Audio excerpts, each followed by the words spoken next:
Tarek. Tarek guys. Lahat na tayo. Hindi maayos yung daan.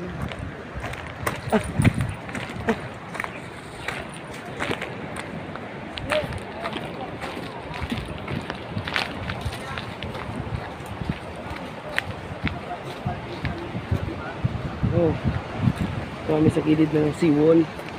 Makikita na yun na ang mga alon. Ang aming papatambisan. Dito kami mag-fishing. Fishing, mga ka-fishing.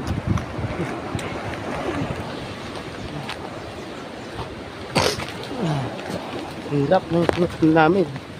Hirap na ang ano namin para maka-fishing lang.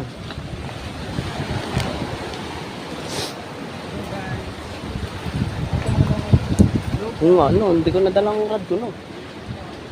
Sayang. Talakitok talaga dyan.